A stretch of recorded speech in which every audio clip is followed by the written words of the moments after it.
नाज़रीन, कोरोना सबब लागू कयल लॉकडाउन में नरमी खां पोइ मुनाफ़िक़ खोरन दादू शहर में आम वापे जी शयुनि जा हथराद अघ वधाए छॾिया आहिनि। लॉकडाउन में बेरोज़गारी जो सतायल अवाम महांगाई सबब सख़्त परेशान आहे। ॾिसूं था नवीद कुरैशी जी रिपोर्ट। कोरोना की बीमारी जी आई उन लॉकडाउन जो दादू शहर में लगो उन लॉकडाउन में नरमी थी है, पर दादू शहर में इन वक्त महंगाई है तमाम घनी महंगाई है। खास कर अटो महंगो थी है, चांवर महंगा, आम वापी शयूं भाजिन जा अघ फ्रूट जा अघ महंगा थी विया।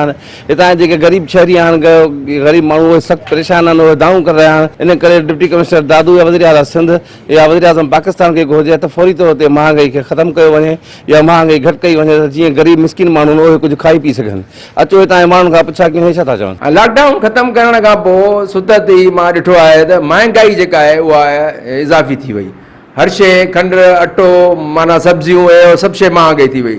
सम्झ में ॻाल्हि कान आई त आख़िरकार इहो मसइलो छा थियो भई इन्हनि खे कहिड़ो पर लॻी विया ऐं सरकार किथे आहे। इन्हनि खे का बि माना सम्झ में ॻाल्हि नथी अचे त भई अवाम काॾे वेंदो।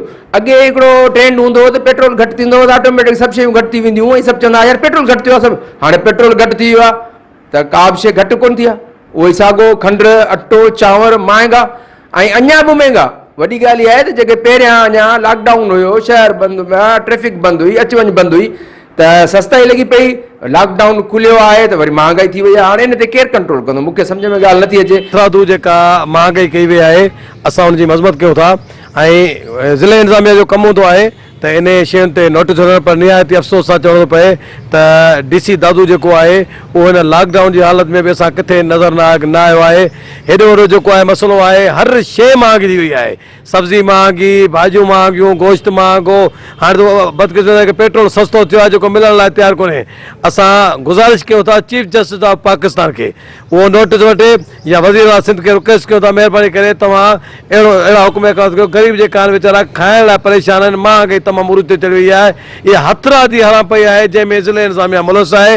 एक्शन खणो, इन्हनि खे ॾंडो ॾियो, इन्हनि खे कढो ॿाहिरि रोडनि ते जीअं इहे नोटिस वठनि ऐं ग़रीबनि खे सहूलियतूं मिलनि। जॾहिं खां लॉकडाउन थियो आहे, जॾहिं हुकूमत लॉकडाउन हुयो आहे तॾहिं खां वठी ग़रीब माण्हू परेशान रहियो आहे।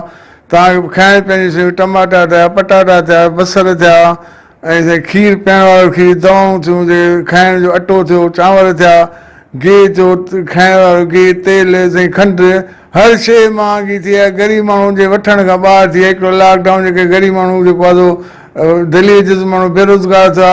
ॿियो जेके वापारी आहिनि जेके उन्हनि पंहिंजे मनपसंदि अघ वधाए छॾिया आहिनि ऐं जेके माण्हू जेके आहिनि वीचारा भाॼी खे या फ्रूट खे ॾिसी सघनि था, वठण जी हुनखे सख़्त कान्हे। कुझु न कुझु भलाई ग़रीबनि जो ॿाहिरि कयो, ग़रीबनि खे कुझु ॾियो।